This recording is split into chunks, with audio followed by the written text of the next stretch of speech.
Hi guys, कैसे हो आप सभी। आई होप कि आप सभी बहुत ज़्यादा अच्छे होंगे। स्वागत करती हूँ मैं अपने चैनल भाग्यशाली टैरो पे आप सभी का। इस वीडियो में मैं आप सभी को जो भी मुझे डाउनलोड्स हुए हैं रिसेंटली, जो भी मुझे आपको लेकर के चैलेंज हुई हैं, डिवाइन मैसेजेस मिले हैं और आपको लेकर के जो भी मुझे गाइडेंस देनी है वो मैं आपको देने जा रही हूँ। रीडिंग टाइमलेस है, जनरल रीडिंग है। जब भी आपके सामने आएगी आप इसे देख सकते हैं, सुन सकते हैं, लेकिन ज़रूरी नहीं है कि रीडिंग में कही गई सारी बातें आपसे रेजोनेट करें। कुछ कर सकती हैं और कुछ नहीं भी कर सकती हैं। सारे ज़ोडिएक साइंस के लिए एंड सारे जेंडर्स के लिए हैं। और अगर अभी तक आपने मेरे चैनल को सब्सक्राइब नहीं किया है तो प्लीज़ चैनल को भी सब्सक्राइब कर ले और बेल आइकन को भी प्रेस कर दे ताकि आने वाली सारी अपडेट आपको टाइम टू टाइम मिल जाया करे। तो चलिए रीडिंग को शुरू करते हैं और देखते हैं कि एनर्जीज में क्या निकल करके आ रहा है। टैरो रीडिंग और जो भी मुझे रिसेंटली जो भी मुझे आपको लेकर के एनर्जीज मिली हैं उनका कंक्लूजन भी देखूंगी और क्या प्रोमिनेंट एनर्जी है वो भी देखूंगी। ओके, प्लीज़ गाइड करें एंजल्स, प्लीज़ गाइड करें एंजल्स, प्लीज़ डिवाइन गाइड करें। ओके, किसी का मुझे ऐसा पिक हो रहा है, किसी का स्ट्रगलिंग पीरियड चल रहा है इस समय जो काफ़ी ज़्यादा आपके लिए टफ हो चुका है। आपका ऐसा मन कर रहा है कि आप गिव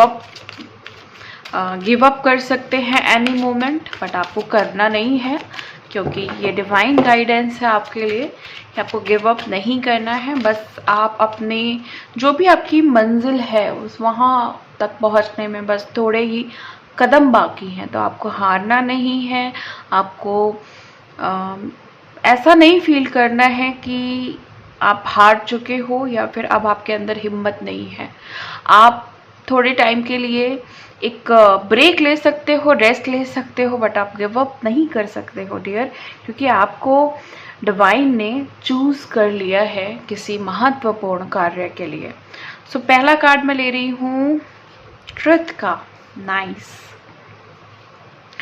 और नेक्स्ट कार्ड है हमारे पास हार्ट एंड लॉस।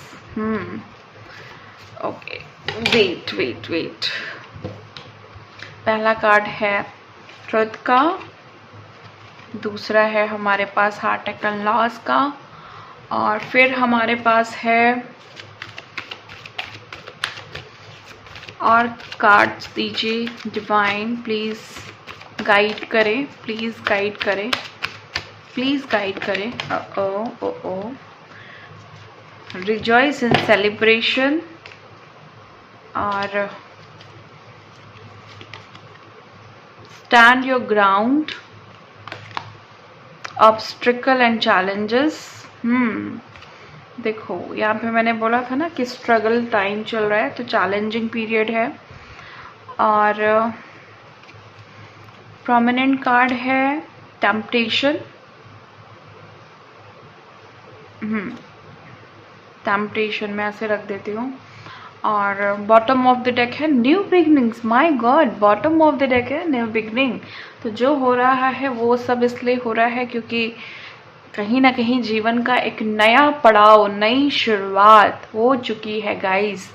और एक चीज़ मैं आपको बताऊं, मुझे यहाँ पे ऐसा दिख रहा है कि जैसे आप ऐसे इंसान हो ना जो सिर्फ अच्छाई को बढ़ावा देते हो, सिर्फ और सिर्फ अच्छाई और कुछ भी नहीं। आपके लिए बहुत ज़रूरी है अच्छा रहना, लोगों के लिए अच्छा करना, और आप यही उम्मीद करते हो कि सामने वाला भी मेरे लिए अच्छा रहे या औरों के लिए अच्छा रहे, बट ऐसा इसको सीरियसली नहीं लेते हो। लाइक आपको ऐसा लगता है कि अगर कोई इंसान अच्छा है तो वो उसके अपने कर्म है, अगर कोई बुरा है तो वो उसके अपने कर्म है। तो आपका कुल मिलाकर के जो भरोसा है वो कर्मों पे है। और आपको ये बात पता है कि जो सब कुछ इस दुनिया में हो रहा है ना वो सिर्फ कर्मों के अनुसार ही हो रहा है। और आपका ऐसा बिलीव है कि झूठे जो व्यक्ति होते हैं ना, झूठे जो इंसान होते हो, आपको ऐसा लगता है कि ऐसे इंसान को भी आप जीत सकते हो सच्चाई के द्वारा, क्योंकि यहाँ पे ट्रुथ का कार्ड है। तो एक चीज़ क्या यहाँ से कई चीज़ निकल करके आ रही हैं कि आप यहाँ पे हो सकता है कि बहुत सारे ऐसे ब्लॉकेजेस से आप बाहर निकल के आ रहे हो ना, जैसे बेड़ियाँ पड़ी हों आपके ऊपर बहुत पहले से, जो झूठ की बेड़ियाँ थी, और अब आप उसको सच्चाई की तलवार से काट रहे हो। अब आपने सच का रास्ता चुन लिया है और बहुत भारी पड़ रहा है आपकी सच्चाई झूठे लोगों पर। 2 नंबर आपके लिए काफ़ी ज़्यादा प्रोमिनेंट या काफ़ी ज़्यादा स्पेशल हो सकता है, या कुछ स्पेसिफिक हो सकता है। 2 नंबर आपकी डेट ऑफ बर्थ है, हो सकता है किसी और इंसान की जिससे आप परेशान हो या जिससे आप प्यार करते हो, या कुछ भी हो सकता है। एनिवर्सरी डेट हो सकती है। एंजल नंबर 2 बहुत दिखाई दे रहा है। और आपको कोई भी अपने कंट्रोल में नहीं कर सकता है। आपकी खुशियाँ या दुख का कारण आप किसी और को नहीं बनने देते हो। देखो, पास्ट में ऐसा हो सकता है या ऐसा हुआ हो कि लोग आपके दुख का कारण बने हो, लेकिन अब आपको पता है कि आपका जो इमोशंस है वो टोटली आपके कंट्रोल में है। तो इमोशनली आपको कंट्रोल करना आ गया है, अपने भाव को, अपनी प्रतिक्रियाओं को, और अपने संबंधों को, अपनी पर्सनल बाउंड्रीज को, इन सारी चीज़ों को आपको बहुत अच्छे से कंट्रोल करना आ गया है। और आप इस चीज़ पे बिलीव करने लगे हो कि कुछ भी परमानेंट नहीं है। तो चीज़ों को इतना पर्सनली क्यों लेना, या इतना ज़्यादा दिल से क्यों लगाना। लाइक जो भी चीज़ें परमानेंट नहीं है उसके बारे में इतना क्या सोचना कि सोच परमानेंट हो जाए। जो भी निगेटिव थिंकिंग जब हम करते हैं ना किसी चीज़ से, जब भी निगेटिव थिंकिंग डिप्रेशन या एंजाइटी में चेंज होती है, तो उसका रीज़न पता है क्या होता है? आप बहुत ज़्यादा किसी चीज़ से कनेक्टेड हो गए हैं। जब हम अच्छी चीज़ से कनेक्टेड होते हैं ना बहुत ज़्यादा, तो उसके आउटपुट बड़े खूबसूरत आते हैं, बड़े ब्यूटीफुल उसके आउटपुट्स होते हैं। उसका जो कंक्लूज़न है वो बहुत अच्छा होता है। लेकिन जब भी हम किसी बहुत ऐसी चीज़ के बारे में सोच रहे होते हैं जो बहुत ज़्यादा टॉक्सिक है, नेगेटिव है, तो उसका जो आउटपुट है वो बहुत ही बुरा आता है। आप फील करने लगोगे कि सब कुछ बुरा हो रहा है, खुद की तबीयत खराब हो रही है, आसपास की जो लोग हैं वो भी बुरे होते जाते हैं आपके लिए, आपका माहौल बुरा होता जाता है। तो वो क्यों हो रहा है? नेगेटिव थिंकिंग पैटर्न की वजह से हो रहा है। ओके, आप ऐसे इंसान दिख रहे हो ना मुझे यहाँ पे कि जैसे मौज मस्ती भी पसंद है, लेकिन अनुशासन में भी रहना पसंद है। लाइक चीज़ों को सुव्यवस्थित ढंग से करना, टाइम पे करना, और धार्मिक और आध्यात्मिक चीज़ों पे बहुत ज़्यादा ध्यान देना। तो सारा सब कुछ आपने काफ़ी बैलेंस कर रखा है।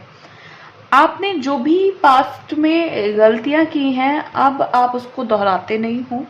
मीन्स आपने कहीं ना कहीं सीख लिया है कि जो भी हुआ वो हुआ। अगर हो भी गया तो क्या ही हुआ, अगर पास्ट में कुछ गलतियां हो गई तो क्या ही फर्क पड़ गया, या क्या ही हो गया। ये जो आपकी जो नेचर है ना, वो कहीं ना कहीं लोगों के ऊपर इफेक्ट डाल रहा है। लोग ऐसा सोच रहे हैं ना कि क्या ही इसके अंदर चेंज आ गया। मतलब जहाँ एक इंसान गलतियों पे इतना सोचता था, जहाँ छोटी छोटी चीज़ें उसको इतनी ज़्यादा खराब लगती थी, वहाँ अब ऐसा हो गया कि इसको किसी बात का फ़र्क नहीं पड़ता है। चाहे वो पास्ट की चीज़ें हों, प्रेजेंट की चीज़ें हों, आने वाला फ्यूचर कैसा होगा, कोई फ़र्क नहीं पड़ता इस इंसान को। देखो यहाँ पे ऐसा दिखाई दे रहा है ना, ईश्वर आपको बहुत बहुत ज़्यादा प्यार करते हैं, बहुत प्यार करते हैं। और ईश्वर ना किसी रूप में आपको इस चीज़ का भरोसा भी दिलाते रहते हैं कि वो आपको प्यार करते हैं। मतलब कोई ना कोई तरीका वो अपनाते रहते हैं कि आप उन्हें प्यार करते हो। देखो, ईश्वर चाहते हैं कि आपके लाइफ में ना सिर्फ सेलिब्रेशन हो। देखो, हर पल लोग क्या करते हैं ना, क्या सोचते हैं कि विश मांगते हैं कि मेरी लाइफ में सेलिब्रेशन हो, कोई बड़ा मोमेंट आए, कुछ हैपनिंग हो, कुछ मज़ेदार हो। लेकिन ईश्वर ये चाहते हैं, डिवाइन ये चाहते हैं, और एंजलिक सपोर्ट इस तरह की हेल्प आपको देना चाहती है जो लाइक आपकी ज़िंदगी में हर पल सेलिब्रेशन हो, आप छोटी छोटी चीज़ों को एंजॉय करें। बड़ी बड़ी चीज़ें तो होंगी, बट छोटी छोटी चीज़ों को भी एंजॉय करें। और आपका सीधा कॉन्सेप्ट है कि सुनो सबकी, समझो सबकी, लेकिन करो सिर्फ अपनी। ये तो सुना ही होगा ना आपने बहुत सारे लोगों के मुंह से, खासकर वो लोग जो बहुत एक्सपीरियंस्ड होते हैं, कि सबकी सुनो, सबकी हाँ में हाँ मिलाओ, लेकिन करो सिर्फ अपनी। क्योंकि आप जो हो ना, आपका जो दिल है वो आपको सबसे अच्छा गाइड करेगा, सबसे अच्छी गाइडेंस आपको आपके दिल से मिलेगी, आपके अंतरात्मा से मिलेगी, आपके अपने इंट्यूशन से मिलेगी। तो क्यों सबकी सुनना, सबकी सुनो भाई, मजबूरी है, 4 लोगों में बैठे हैं तो सुनना तो पड़ेगा ही, वरना समाज जो है वो समाज नहीं कहलाएगा ना। मतलब समाज में अगर रहना है तो 4 लोगों के बीच में बैठ करके बातें तो करनी होंगी, या तो फिर टोटली आइसोलेट हो जाइए कि भाई किसी से बात नहीं करना। लेकिन जहाँ पे मजबूरी है कि भाई लोगों से मिलना भी है, बाहर जा रहे हैं, प्रोफेशनली मिलना है, तो ऐसे लोगों की आप सिर्फ सुनते हो, हाँ हाँ कर देते हो, मतलब उनको ऐसा दिखाते हो कि मैं समझ सब कुछ रहा हूँ, आपको बहुत मैं प्रायोरिटी दे रहा हूँ, बहुत ज़्यादा आपको ज़रूरी समझ रहा हूँ, महत्वपूर्ण समझ रहा हूँ, लेकिन फिर करते आप अपनी हो। ओके, और ये होना भी चाहिए, ये बहुत अच्छी बात है, ये बहुत ज़रूरी बात है किसी की भी लाइफ के लिए। और यहाँ पे मुझे ये दिखाई दे रहा है कि बहुत सारे लोग आपसे जल रहे हैं, इन लोगों के पास आपसे जलने के अलावा कोई भी काम नहीं है। मतलब ऐसा यहाँ दिखाई दे रहा है कि कोई और काम नहीं है, इतना ज़्यादा आपसे, इतना ज़्यादा जलन रख रहे हैं, इतना ज़्यादा जेलस हो रहे हैं कि ऐसा कोई काम ही नहीं बचा है ज़िंदगी में, बस जलना ही काम है, आपको नीचे गिराना, आपसे जलना, ईर्ष्या करना, बस यही काम बचा है। और इसी बात पे मुझे एक शायरी याद आ रही है, प्लीज़ इरशाद कहिएगा और सुनिएगा कि गज़ब की धूप है मेरे शहर में, फिर भी कुछ लोग धूप से नहीं मुझसे जल रहे हैं। तो वाह वाह भी कीजिएगा अगर अच्छी लगी हो तो, ठीक है। तो मुझे यहाँ पे ऐसे लग रहा है जैसे ये शायरी सच में मैं आपको समझाना चाहती हूँ कि और बहुत कुछ है जलने के लिए, और बहुत कुछ है जहाँ पे जल सकते हो, लेकिन पता नहीं क्यों आपसे ही जेलस है। ऐसा जैसे उनको ऐसा लगता है ना कि आप बहुत स्पेशल हो, और सच में हो स्पेशल, और आप बहुत बहुत क्वालिटी वाले इंसान हो, बहुत गजब के इंसान हो, बहुत शानदार, वो परफेक्ट इंसान हो आप, उन्हें ऐसा लगता है। और जहाँ तक मुझे दिख रहा है ना कि आप हो भी ऐसे, क्योंकि यहाँ पे जो कार्ड है, जो कार्ड्स आए हैं जिस तरीके के, वो ये बता रहे हैं कि आप अपनी अपनी चीज़ें, अपनी ज़िंदगी की चीज़ों के लिए खुद से स्टैंड लेना है ना, खुद से चीज़ों को करना, खुद की जिम्मेदारी लेना, बहुत कम लोगों की ये आदतें होती हैं या क्वालिटीज़ होती हैं। तो यहाँ पे ये चीज़ें भी मुझे दिखाई दे रही हैं, और लोग आपको ऐसा नोटिस कर रहे हैं ना कि लाइक अगर आपकी नज़र में कोई खटक गया तो फिर भाई वो भगवान की नज़र में भी बच नहीं सकता, भगवान से भी बच नहीं सकता, क्योंकि अगर आपकी नज़र में कोई खटक रहा है ना तो इसका मतलब वो कहीं ना गलत है, कहीं ना कहीं, तो फिर वो फिर बच नहीं सकता, वो आप कहीं ना कहीं उसको सबक दे ही देंगे। ऐसा लोगों को लग रहा है कि आपके अंदर ये भी एक बड़ी ही अच्छी बात है। आपकी ज़िद, चाहे वो ज़िद कुछ पाने की है या किसी को छोड़ देने की है, तो ये ज़िद ही काफ़ी है लोगों में अपना एटीट्यूड लेवल मेंटेन करने के लिए। लाइक जो भी आपका एटीट्यूड लेवल है ना, वो मेंटेन करने के लिए आपकी ज़िद ही काफ़ी है कि ये करना है तो करना है, ये नहीं करना है तो नहीं करना है, दुनिया इधर की उधर हो जाए, मैंने जो सोच लिया वो मुझे करना है। ये वाला जो एटीट्यूड आपने मेंटेन किया है उसके तो क्या ही कहने हैं। और लोग कहीं ना कहीं चीज़ों को लेकर आपको बदनाम करना चाहते हैं, लेकिन आपको भी फर्क नहीं पड़ता। 2-4 लोग बदनाम कर भी देंगे तो क्या ही फर्क पड़ जाएगा, या 10-12 लोग बदनाम कर भी देंगे तो क्या ही फर्क पड़ जाएगा। और किसी के बदनाम कर देने से अगर कोई बदनाम हो गया या उसको बदनामी मिल गई तो इतना आसान नहीं है कि 4 लोगों ने बोल दिया और हम बदनाम हो गए, ऐसा नहीं होता है। अगर आप खुद में अच्छे हो, आपको खुद में एक भरोसा है, आपको सेल्फ कॉन्फिडेंस है आपके अंदर, तो आपको कोई बदनाम भी करे तो वो 2-4 ही लोग होते हैं, बाकी 1000 लोग आपको पसंद करने वाले होते हैं। ओके, तो ये चीज़ मुझे यहाँ पे दिखाई दे रही है जो आपके साथ है। डिवाइन आपसे कह रहे हैं कि कुछ लोग कुछ वक्त के बाद आपसे पहचान बनाने ज़रूर आएंगे।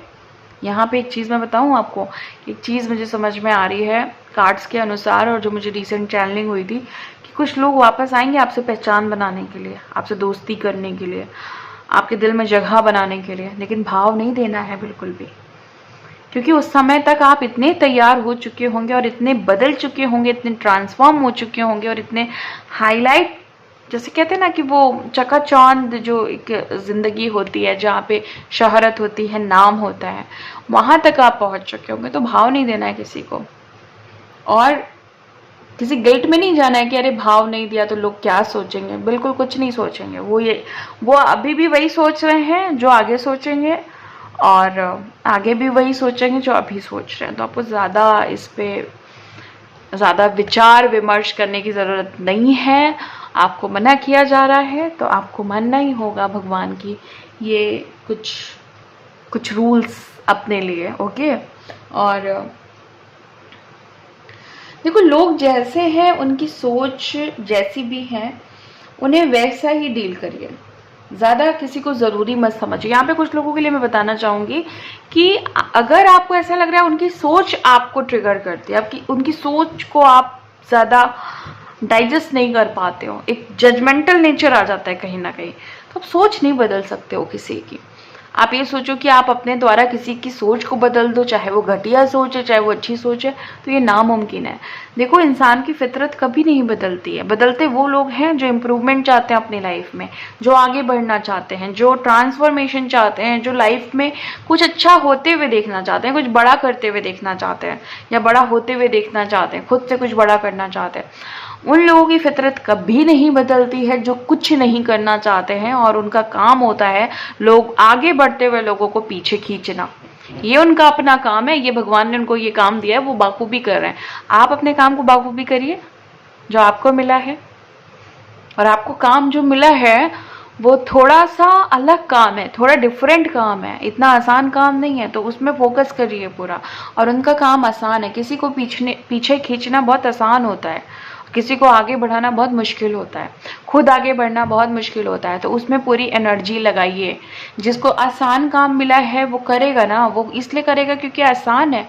इससे बेहतर काम तो कोई कहीं कहीं तो एनर्जी लगानी है, तो क्यों ना इसमें ही लगाते हैं, क्यों ना उस इंसान को पीछे खींचते हैं जो आगे बढ़ना चाह रहा है। तो ऐसे लोग आपको हमेशा मिलते रहेंगे। आपको उन्हें एंटरटेन नहीं करना है। ओके, और आप में से बहुत सारे लोग मुझे जीवन के उस पड़ाव पे नज़र आ रहे हैं जहाँ से सिर्फ मैं आपको बताऊं, जहाँ पे सिर्फ आपको जीत ही मिलेगी, हारना नहीं है आपको। तो आप उस पड़ाव को एंजॉय करिए, और आगे भी जीत है और हारने का कोई चांस नहीं है। हार आप तभी सकते हो जब आप दूसरों पे एक आंख बंद करके अगर आपने किसी पे भी भरोसा किया, तो वहाँ हार मिलेगी, डेफिनेटली मिलेगी। लेकिन ज़िंदगी की नई शुरुआत होने जा रही है, और एक बड़ी शुरुआत होने जा रही है जो कि जीत की शुरुआत है, जो कि जश्न की शुरुआत है। तो यहाँ पे रिस्क मत लीजिएगा, क्योंकि अगर एक भी यहाँ से अगर शुरुआत में एक कोई भी गलत पैटर्न आपने बनाया, तो वो पैटर्न काफ़ी लंबा खिंच सकता है, जहाँ पे आपकी एनर्जी जा सकती है, जहाँ पे एनर्जी ड्रेन हो सकती है, समय बर्बाद हो सकता है, दोबारा से आपको एक अफसोस हो सकता है कि मैंने ये काम क्यों किया। तो वहाँ पे थोड़ा अलर्ट रहिए, थोड़ा अपने आप को थोड़ा टाइम दीजिए कोई भी डिसीजन लेने में। एकदम से कूदना नहीं है डिसीजन में, एकदम से हाथ पैर नहीं मारना है, वेट करना है, डिवाइन गाइडेंस का वेट करना है, यूनिवर्स की एनर्जी को स्मूथ होने का वेट करना है। अगर आपको लगता है कि आज एनर्जी हैवी है मेरी, या मुझे बहुत ज़्यादा भारीपन लग रहा है मेरी एनर्जी में, रेस्ट लेना है और फिर आगे बढ़ना है। ओके, और मुझे यहाँ पे ऐसा दिखाई दे रहा है जिन लोगों की भी नई शुरुआत हो रही है। देखो, यहाँ पे बॉटम ऑफ द डेक है न्यू बिगिनिंग, और अगर हम प्रोमिनेंट कार्ड की बात करें तो वो है टेम्पटेशन। ओके, तो यहाँ पे एक चीज़ तो बिल्कुल तय है कि आप ईगरली वेट कर रहे हो नई शुरुआत की, और वो भी एक अच्छी नई शुरुआत की। और जो भी नुकसान हुए हैं, चाहे वो पास्ट में हुए हैं चाहे वो हो रहे हैं, अब आप उससे ओवरकम करना चाहते हो एनी हाउ। आप इस पूरे जाल जंजाल से निकल करके एक बहुत खूबसूरत सी दुनिया को जीना चाहते हो, और जो भी ऑब्स्टिकल्स आ रहे हैं उसको क्लियर भी करना चाह रहे हो, क्योंकि आप नहीं चाहते हो कि ये ऑब्स्टिकल आपके साथ साथ आगे जाएं। आपको आगे बर्डन फ्री लाइफ चाहिए, टेंशन फ्री लाइफ चाहिए, वरी फ्री लाइफ चाहिए जो आपको दी जा रही है। बस एक बात का ध्यान रखना है कि कोई भी नया पैटर्न क्रिएट अगर आप किसी पर्सन के साथ क्रिएट कर रहे हैं तो ध्यान दीजिएगा कि वो टॉक्सिक तो नहीं है, वो निगेटिव पर्सन तो नहीं है, उसके अंदर नार्सिसिस्ट क्वालिटी तो नहीं है, उसके अंदर मैनिपुलेशन की आदत तो नहीं है उसकी। ओके, तो ये सब आपको ध्यान देना होगा। ओके सो गाइज, इसी के साथ मैं इस रीडिंग को ख़त्म करती हूँ। मिलती हूँ आपको नेक्स्ट वीडियो में नेक्स्ट रीडिंग के साथ। तब तक के लिए bye and thank you so much guys. Please take care.